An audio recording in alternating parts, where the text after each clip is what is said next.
Pronto. Então a gente retoma aqui o nosso assunto, iniciando agora o paisagismo contemporâneo brasileiro.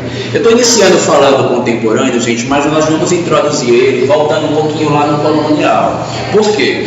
Para a gente entender a linguagem que o Buller Marx usa, que é meu Deus do céu, como é que faz? Me deu um branco agora com o nome da mulher, com a Rosa Clias. Ai, que bom que vocês estão antenados. Estou virando noite, tá? Quando vocês me veem assim, vocês já sabem que eu estou virando noite entregando projetos. E eu estou mesmo. Inclusive o Bira também está junto comigo nessa. Carol deve estar até percebendo, né? Ele fica trocando ideia de projeto. Tá falando de que ele está fazendo esse projeto lá na chocolateria, né? Mas a gente vai ter que resgatar um pouco a nossa linguagem,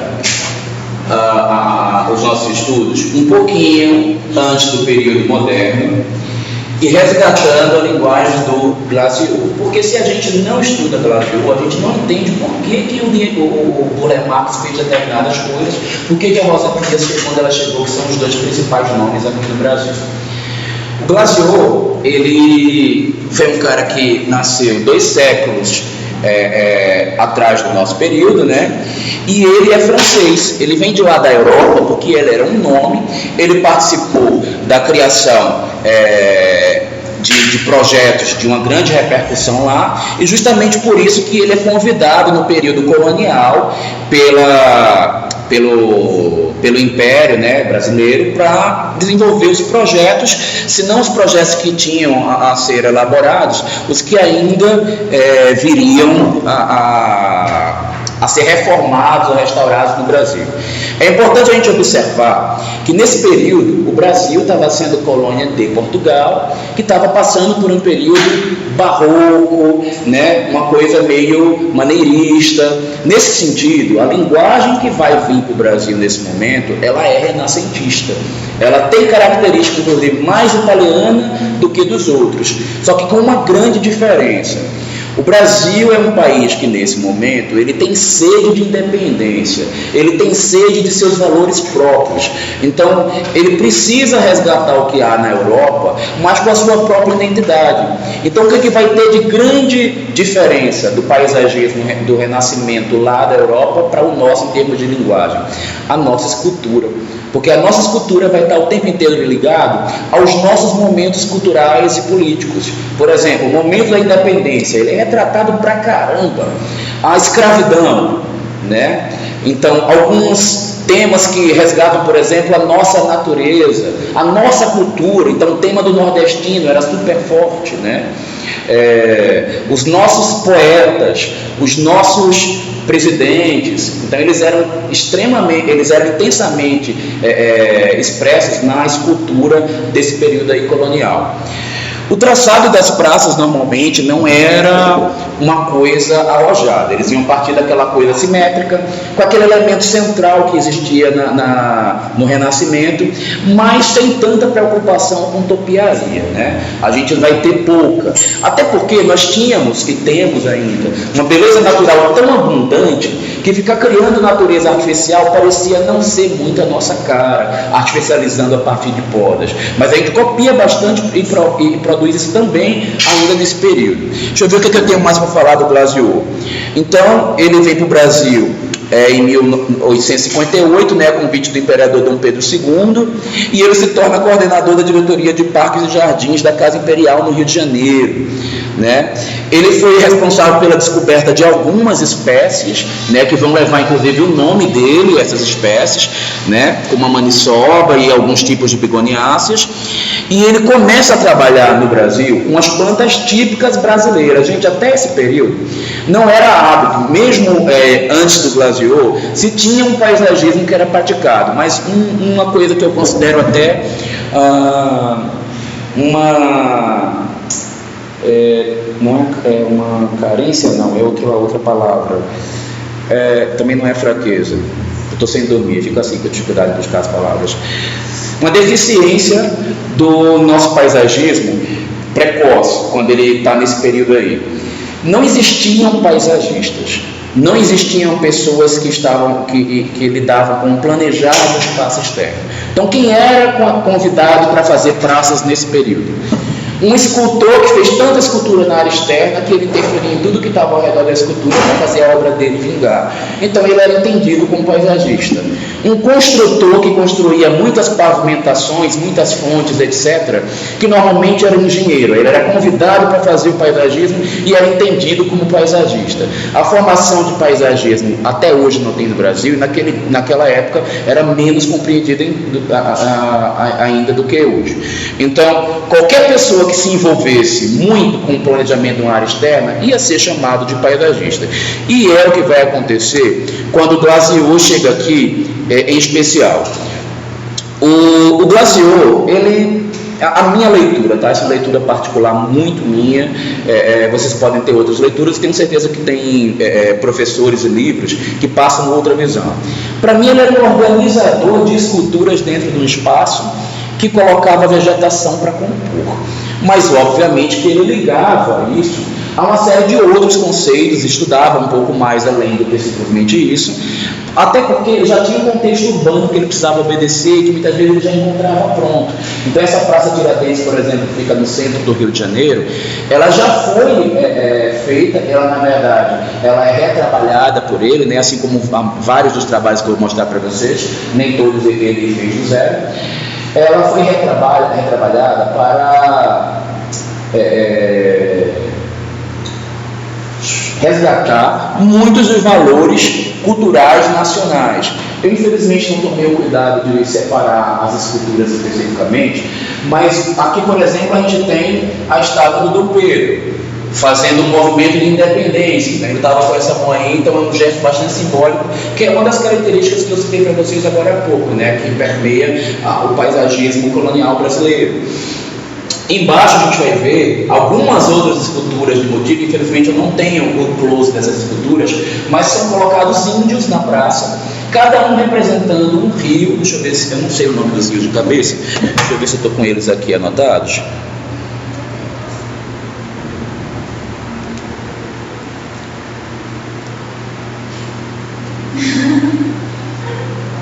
Mas tem sim, tem aqui. Então tem uma escultura indígena, então índios que representam os nossos principais rios, o Rio Amazonas, o Rio Paraná, o Rio São Francisco, o Rio Madeira. Então cada um deles significa o resgate, pelo menos espiritual, da identidade desses rios que tinham importância cultural para nós nesse período. Vamos adiante. Um outro trabalho dele, Palácio do Catete.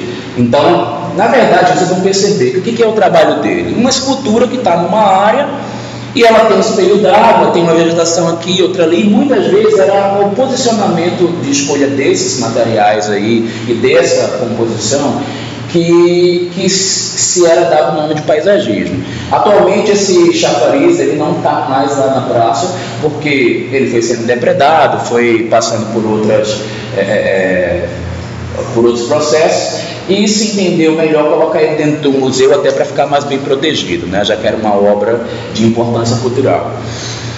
Um outro trabalho interessante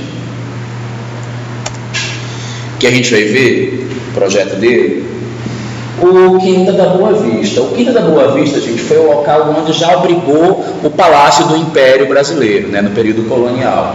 Então, ele hoje é também o local onde está o zoológico do Rio de Janeiro. Então, por isso que ele vai ter essa importância toda, é um dos principais parques, está bem na área central, então ele vai ter essa importância cultural, histórica. Além disso, existem dentro dele o museu, existe todos esses projetos do Glaziot, normalmente não são somente um parque, existe um complexo arquitetônico e histórico ao redor do parque que dá valor a essa área, né?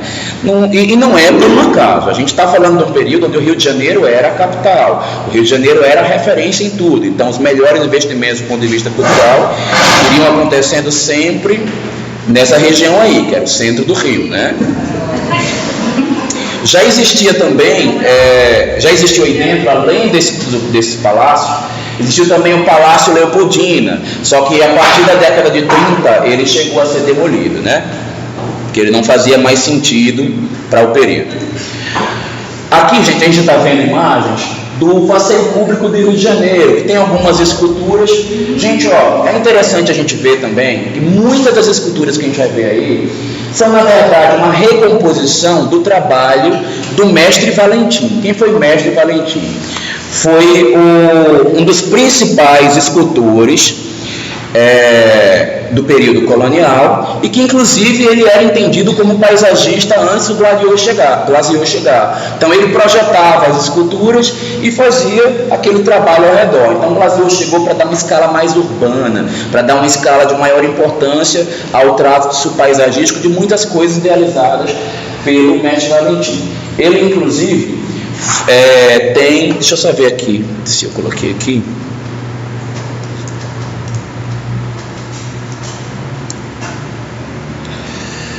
Tem um busto dele aí dentro do passeio público, está logo aqui após o acesso, né? Mas infelizmente não tem, eu não separei a imagem dele aqui nessa leva que eu vou ter de recuperação do meu material, que eu perdi, né? E não consegui.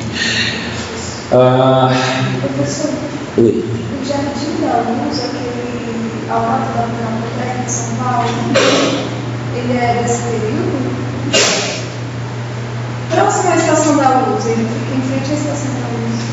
É bem provável que seja assim, porque ele não tem traços modernos, né? E a maioria desses jardins de São Paulo e Rio de Janeiro, eles foram feitos no período entre o colonial e entre o moderno, bem um pouquinho antes. Como que o Senhor já mostrou, tem bastante árvore, vários espelhos d'água, chafariz. Eu só não sei se ele é obra, provavelmente não é obra do Glaziot, porque o Glaziot ele trabalhou para um órgão do Rio de Janeiro, né? Mas ele é sim desse período, pelas características dele.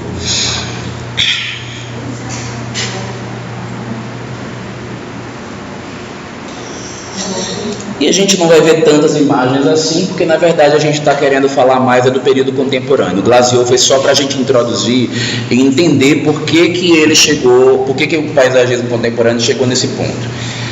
Antes da gente falar, apesar de na ordem cronológica, a gente vê primeiro o Burle Marx, depois a Rosa Clears, despontando no cenário nacional enquanto paisagistas, eu vou falar primeiro da Rosa, porque na sequência eu vou passar um vídeo para vocês, e é interessante que a gente pegue o link do vídeo com a explicação que eu vou dar, com algumas abordagens, e fica mais fácil, tá?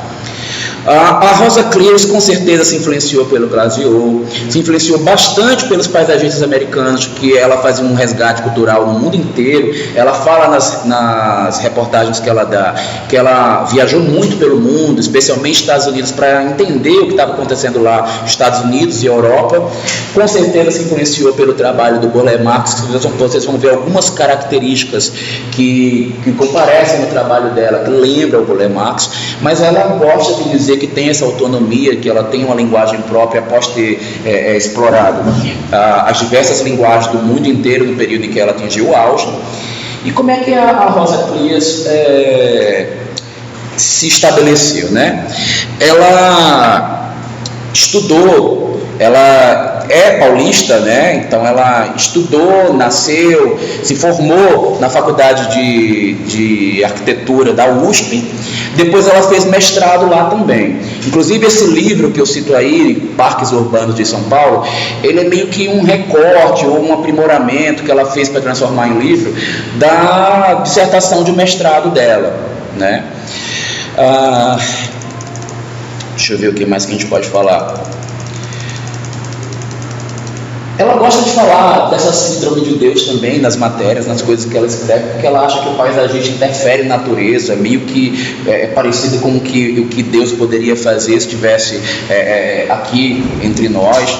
Eu acho meio viagem isso que ela fala, não consigo me sintonizar com o papo dela, por isso que eu fico tão desnorteado para falar sobre o assunto. É melhor até vocês escutarem a matéria em que ela fala sobre isso. Vou passar também depois que a gente vê a do Niemeyer, do Burle Marx.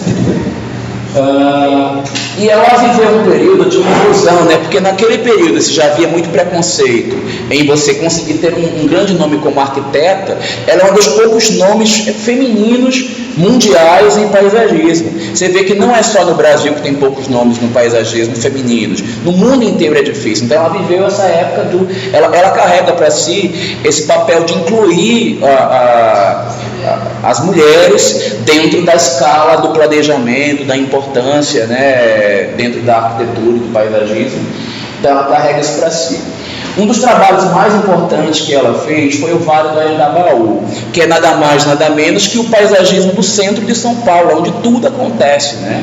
Então é uma área muito bonita. Esse traçado que ela coloca de influência de traçado super cubista, vai ter uma semelhança com os traçados dos arquitetos modernistas americanos. Eu considero o traçado do paisagismo brasileiro mais arrojado, acho mais interessante o traçado dela, muito embora ela não se arrojou tanto assim nos demais, talvez até porque não era a linguagem que era pedido para a região, mas ela faz uma coisa muito legal, mais legal ainda, que infelizmente eu não vou poder mostrar para vocês, mas eu peço que vocês, quando forem assistir o vídeo, assistam ou pelo menos tentem navegar no Google Maps. Eu, na aula da turma da manhã, a gente estava lá no ateliê, né, tinha essa oportunidade, então eu conectei na internet e a gente foi lá em São Paulo, no Google Maps, super legal, e a gente andou aí dentro, fomos lá para cima da ponte do viaduto do Chá e ficamos avistando, porque essa visão que a gente que a gente teria legal daqui de cima, seria estando aqui em cima do viaduto do Chá. A gente tem uma visão bem legal. Agora, o que é mais interessante ainda? Esse trecho que está aqui na lateral, além de ele ter umas palmeiras em larga escala, uma coisa bem estilo colonial, ela causa um choque de contraste entre as duas linguagens. Porque quando você vem daqui para baixo, você já pega uma coisa super moderna, não só no traçado do piso, como na ordenação dos elementos que tem. Deixa eu ver se tem um outro ângulo aqui, ó. Pronto, aqui é um trecho onde ela já cria uma coisa muito mais abstrata, sem simetria, diferente do que a gente vê lá na entrada. Porque como é que é a entrada do Vale do Anhangabaú? Lá em cima, aqui para cima, tem o teatro, né? O teatro municipal. Ele é super clássico, ele tem aquelas características renascentistas de fachada. E descendo aqui, tem um pátio de esculturas. Perdão, gente, eu não consegui, mas esse pátio é uma das coisas mais interessantes para ver. E eu não vou conseguir mostrar para vocês, porque tanto eu perdi essa foto do meu material. Então, quem puder depois, tenta ver o pátio de esculturas em frente ao Teatro Municipal de São Paulo, que ele é uma composição maravilhosa. Deixa eu ver se eu consigo. De repente eu não tenho o Google Maps, mas eu consigo aqui na nossa internet, que está lentinha daqui, que não é de cabo, o pátio de esculturas do Teatro Municipal de São Paulo.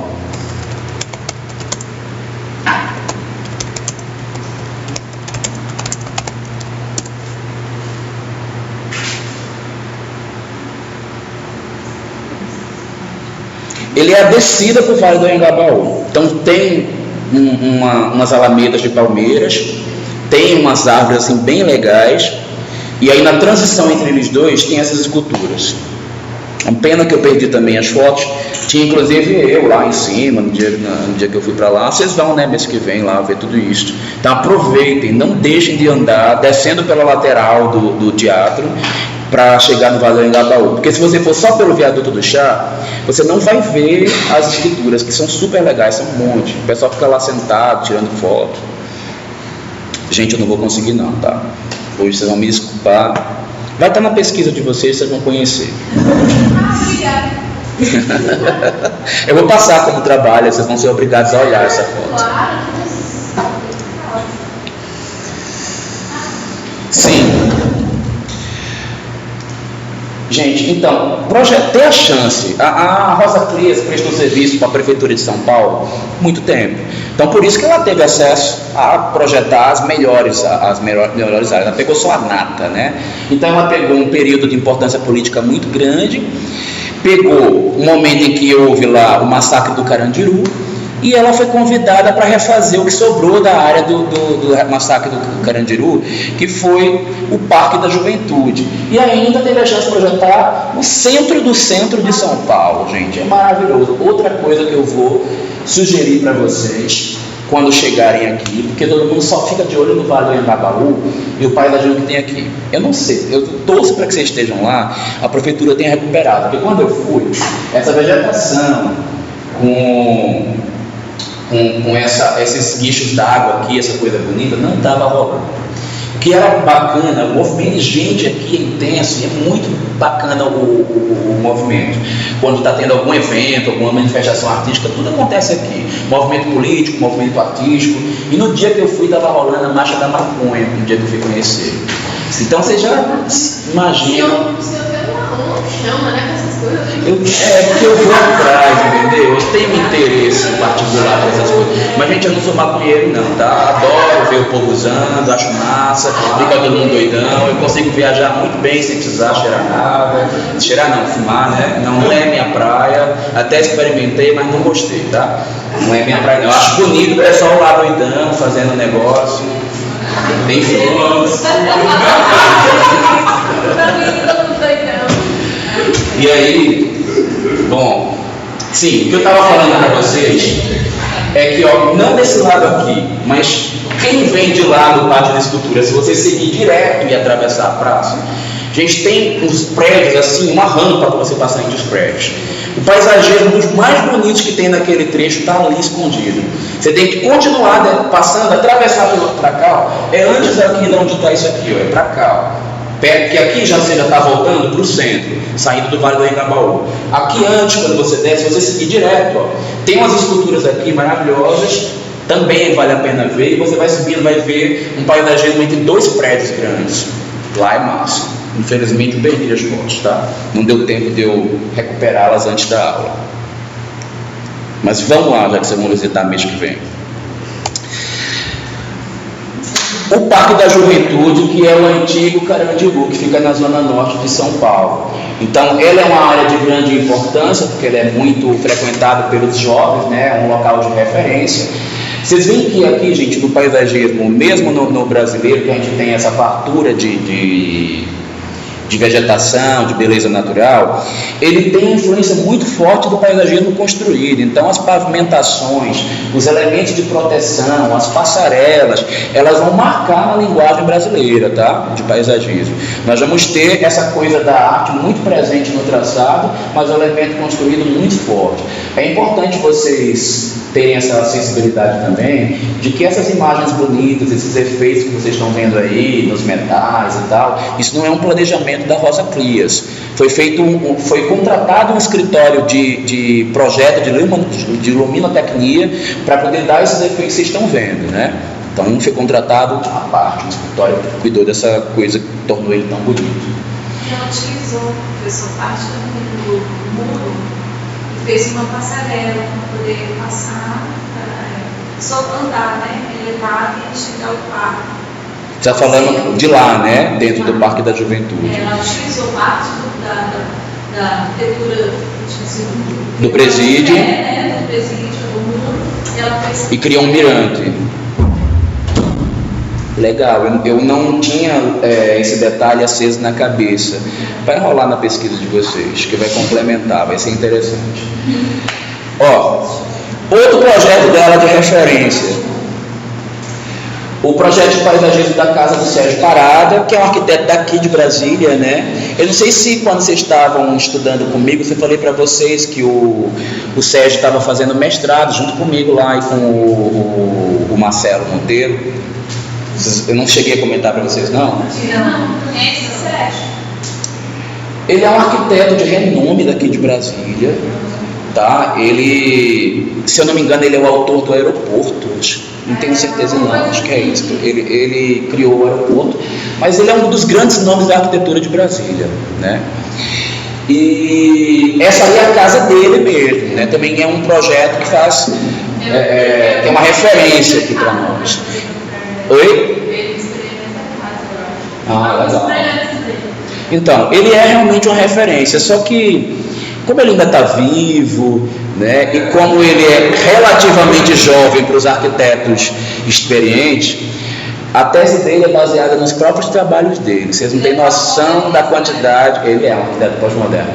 Vocês não têm noção da quantidade de pedras que ele levou lá no mestrado por conta disso, de pedradas, né?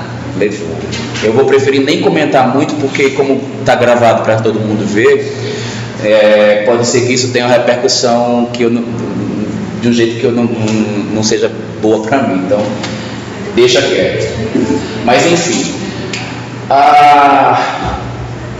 O projeto de paisagismo dela aqui, vocês vão ver que assume uma característica não somente de ordem abstracionista, né, influenciada pela arte moderna, mas ela também já começa a colocar elementos de sustentabilidade. Vocês veem que aqui, ó, ela tem total descompromisso com a forma propriamente da casa, e ela já começa a introduzir aqui, por exemplo, ó, pisos bloquete, né? Não é bloquete não, é piso entremeado de grama, que inclusive aqui em Brasília é um dos recursos que nós arquitetos temos quando a gente está projetando alguma coisa que precisa ter calçadas e passeios, mas a taxa de permeabilidade total já foi atingida. Eu não estou lembrando agora se é 60% ou se é 40%, porque nunca mais eu precisei me preocupar com isso, mas eu acho que você tem que manter até 40% da tua área do terreno livre, sem nenhuma pavimentação. Quando você estoura essa cota, trabalhar com piso entremeado é considerado piso semi-permeável. Portanto, ele garante a permeabilidade do solo. Ele não garante total, mas ele garante. E para efeito de aprovação de um projeto, você consegue se trocar para piso semi-permeável, tá? Então, ele vai ser utilizado. Tá uma listinha aqui dos trabalhos dela, eu não coloquei muitos, tá? Porque eu quero que... O que é que o Sérgio se relaciona com a Rosa? Eu perdi isso.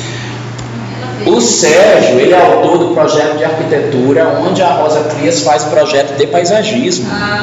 Esse projeto de paisagismo é dela, mas de arquitetura é do Sérgio Parada. Entendeu? É isso aí. Ele convidou ela para fazer o projeto de paisagismo da casa dele. Rico. Não, mas não quer dizer isso não, gente. Olha, eu vou dar para vocês. Gente, olha só.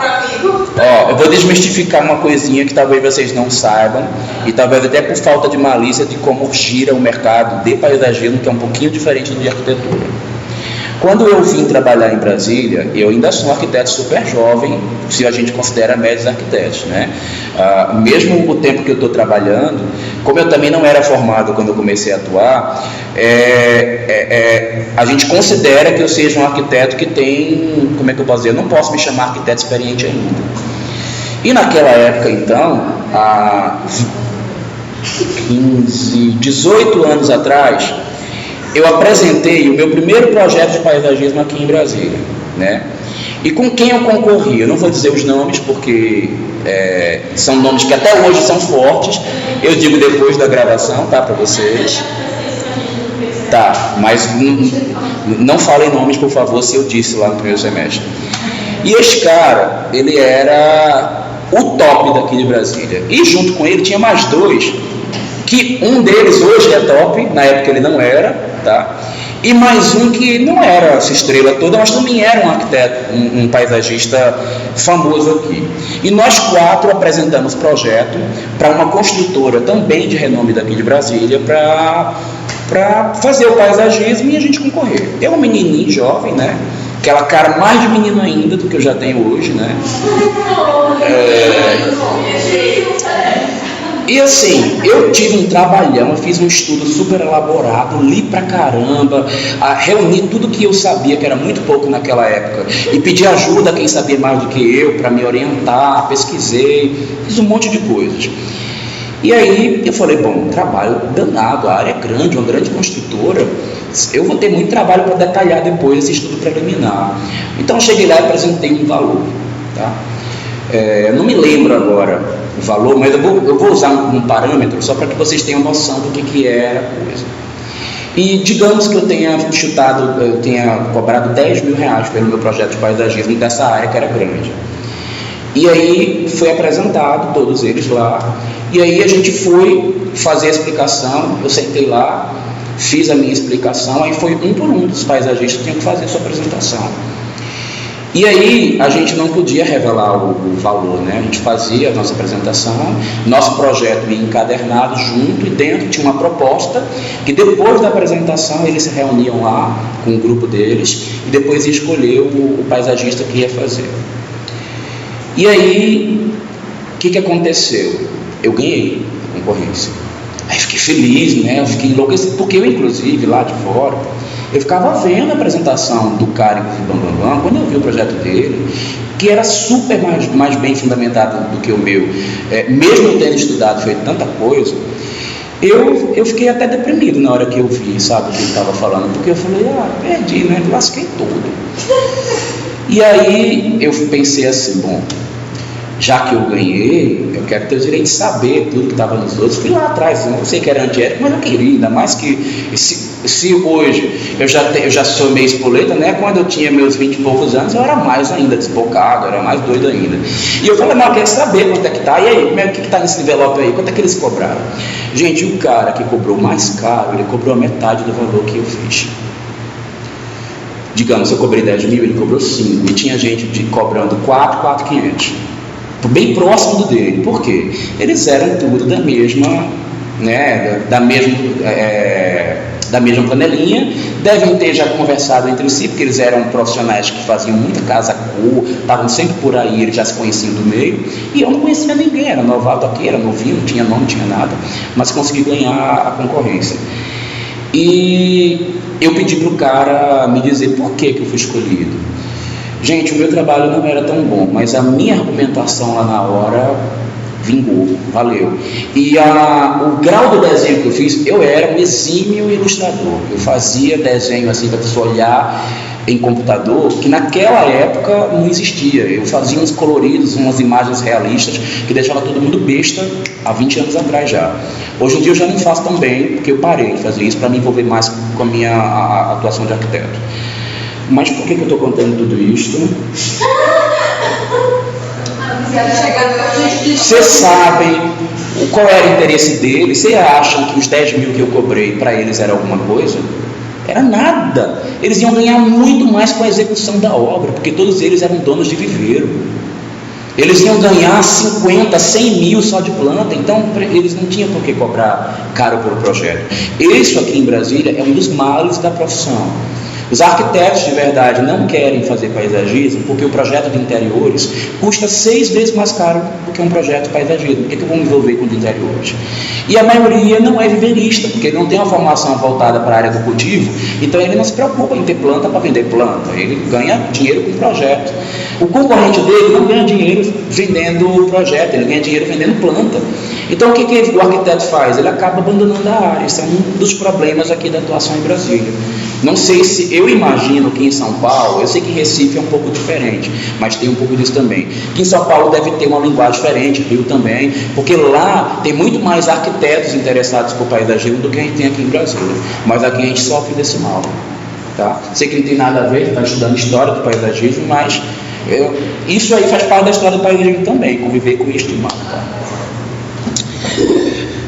Mas, voltando, como alguns desses parques e projetos aqui vão fazer parte da pesquisazinha de vocês, eu não quis explanar muito eles, mas ficam os nomes aí, vocês podem baixar, quem está assistindo aula em casa que não é daqui da faculdade, baixa isso lá no arquitetobrasilia.com, que vocês vão ter essa listagemzinha, e aí vão poder fazer a busca de imagens lá no Google para conhecer alguns trabalhos mais, porque também a nossa carga horária ela não é muito grande, eu não posso, adentrar muito, debater muitas as obras de todos os arquitetos e paisagistas que a gente tem na listagem, tá? Agora a gente vai ver um pouquinho mais do Burle Marx. Gente, Burle Marx sim é a maior referência brasileira, reconhecida internacionalmente. Inclusive, alguns livros americanos, eles dizem que a profissão paisagista passou a existir de fato depois que o Burle Marx entrou na profissão. Então, eles dizem que o nosso Burle Marx brasileiro criou a profissão paisagista, só que eu acho um pouco de exagero, até porque a profissão arquitetura paisagística existe como formação nos Estados Unidos, na Europa, há muito tempo, né? Mas, de fato, atuando na América Latina, nós não tínhamos profissionais formados em paisagista. E o Burle Marx também não era formado em paisagismo, tá? Ele, brasileiro, de uma família de origem mesclada, a mãe dele, Cecília Burle, de origem francesa, o pai, deixa eu ver o nome dele, Wilhelm Marx, que é de família de origem alemã, né? Eles vêm, se estabelecem em São Paulo, só que aí depois de uma certa idade, o Burle Marx começa a sofrer de um problema na visão. E aí eles se mudam para a Alemanha em busca do tratamento para a visão do Burle Marx, né? Que aqui no Brasil não tinha tecnologia na época para isso, não tinha um tratamento. E aí, nesse período, o Burle Marx se interessa por paisagismo. Na verdade, ele se interessa antes mesmo, porque desde criança, a mãe dele era música, né? E o pai dele era... ele era comerciante, ele tinha fábrica de alguma coisa. Deixa eu ver se eu tenho nas minhas anotações aqui.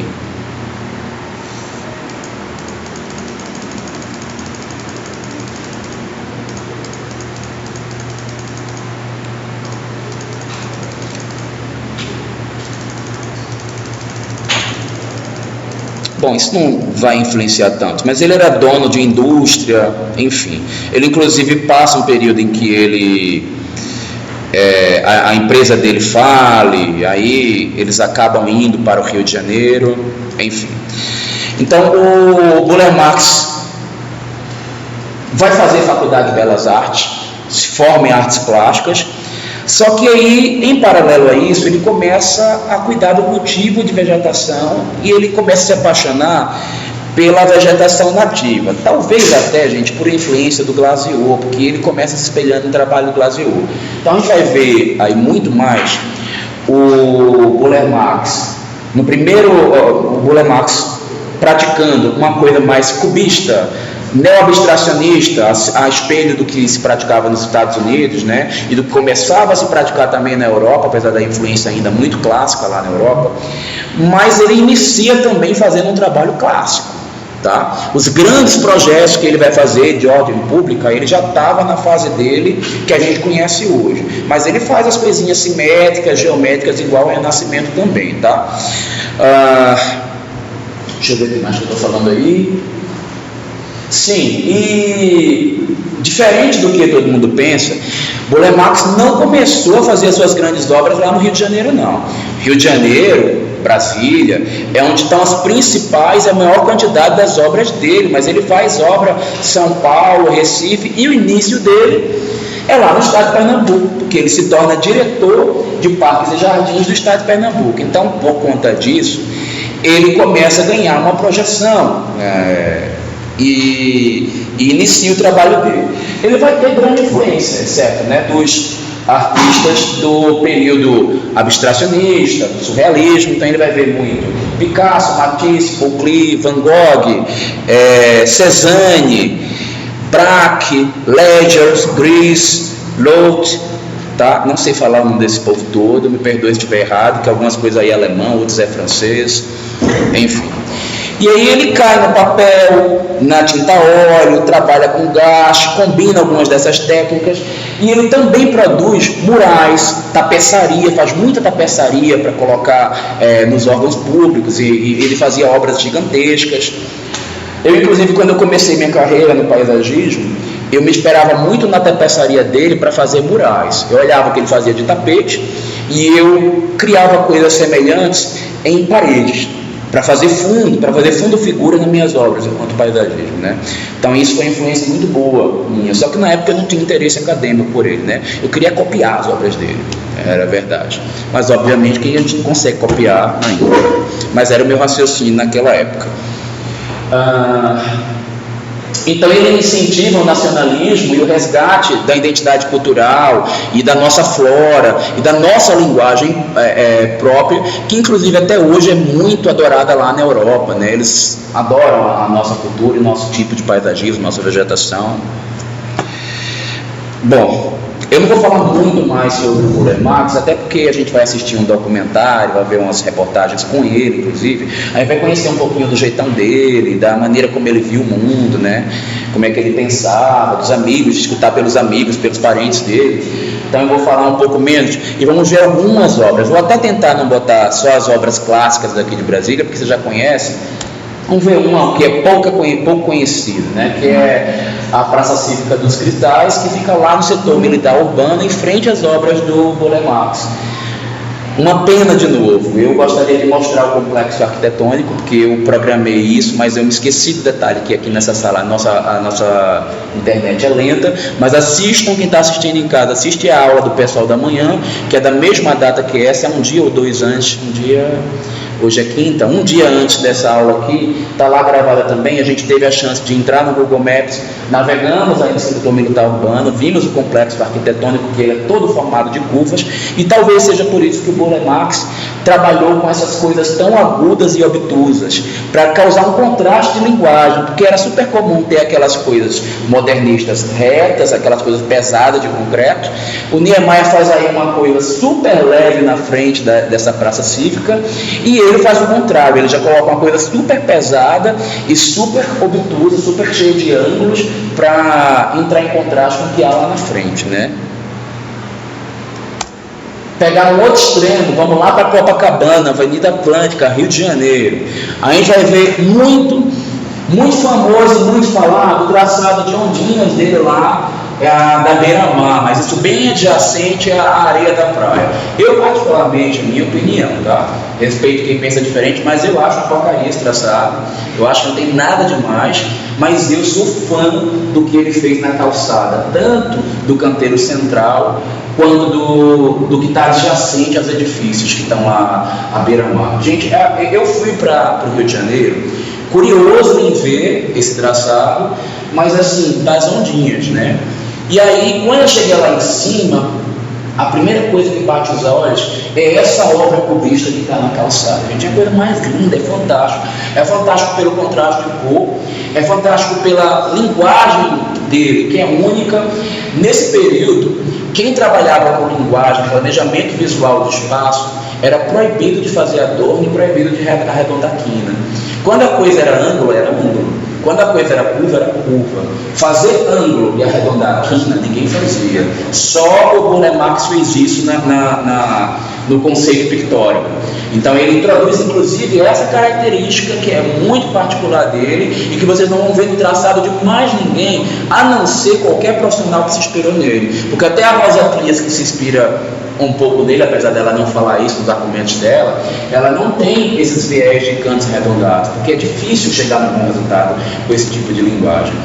Uma coisa que é interessante que vocês observem no trabalho dele é que realmente as obras dele, o paisagismo dele, o traçado, parecem obras de arte.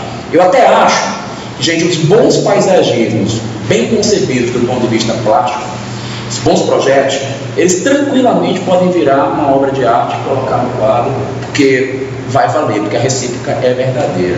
A semelhança visual de uma boa obra de arte, de uma boa tela, de um bom traçado paisagístico, é uma coisa que a gente deve considerar. Então, quando estiverem traçando os projetos de vocês, dá uma olhada no seu traçado e veja, está bem composto, parece uma obra de arte, se não parecer, repensa, porque eu acho que está faltando algo, pelo menos na questão plástica, né? E não é à toa que é desse jeito o trabalho do Burle Marx. Por quê? Como é que ele começou? Ele não começou fazendo um jardim, né? Ele começou fazendo uma tela e em casa cuidando de planta. E depois ele descobriu que dava para misturar duas coisas. E quando convidaram, ele falou: opa, como é que eu transfiro isso para lá? Ele realmente pintava a tela e depois dizia: isso vai para o terreno. E aí ele fazia implantação. E ele transformava alguns trechos da cor do quadro dele em vegetação, em espécie, em volume, em textura, em análise da linha horizontal, da linha vertical. Aí vocês vão ver o pessoal falando essas coisas dele, né?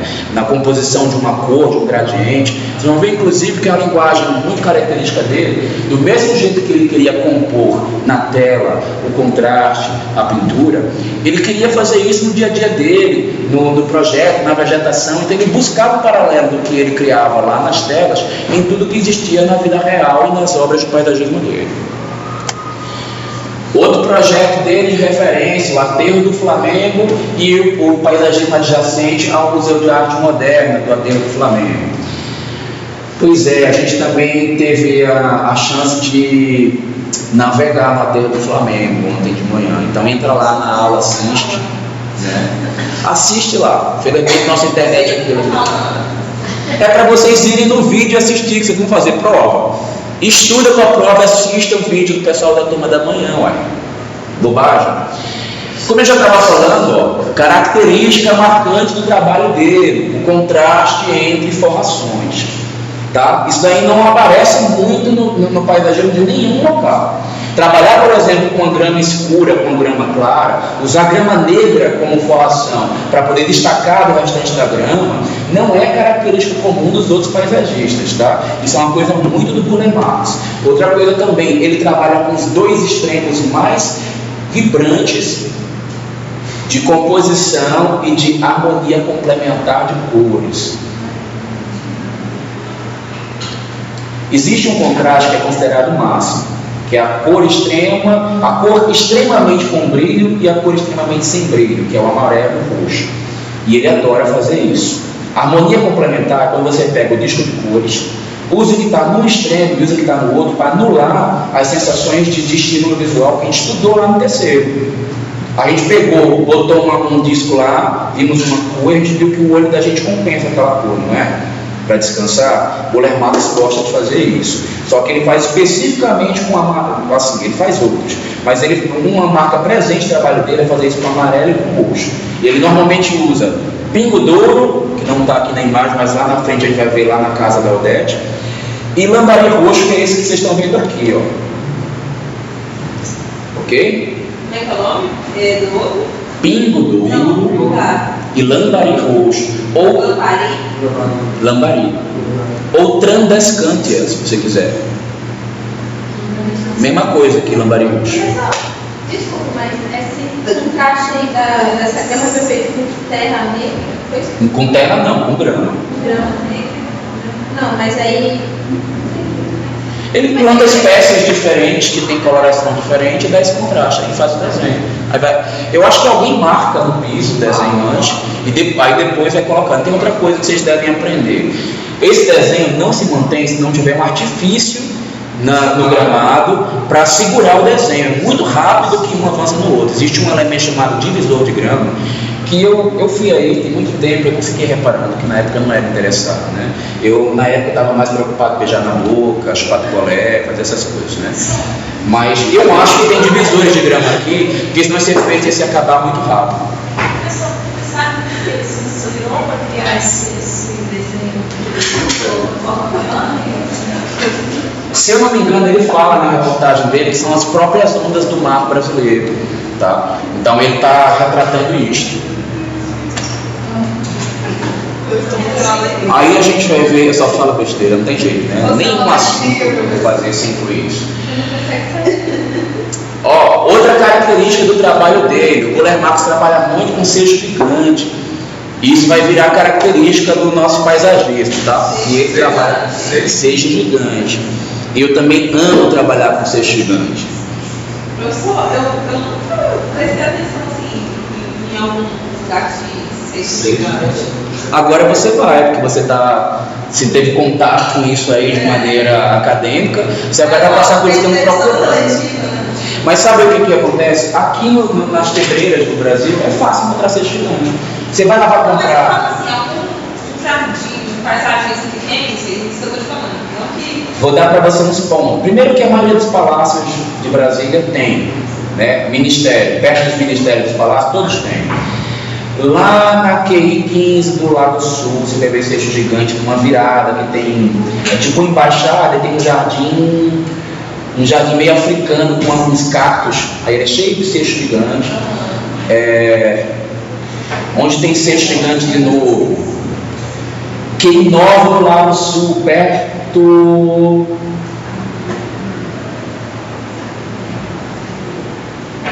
Peraí, tá? Estou tentando lembrar que lugar é aquele, falhou. QI 7, perto do Hospital da Área, que é onde ficava o antigo campus daqui, da nossa faculdade, né? Tem o outro projeto também que tem. Eu fiz uma revitalização do jardim que fica lá no Marieta. Eu botei cesto gigante quando eu fiz, mas só que eu não sei se até hoje tem lá ainda. Mas lá é um local que tem um paisagismo legal, que vale a pena ver. Não consigo lembrar de mais outros. Mas você tentar visitar os prédios públicos de Brasília, tem bastante.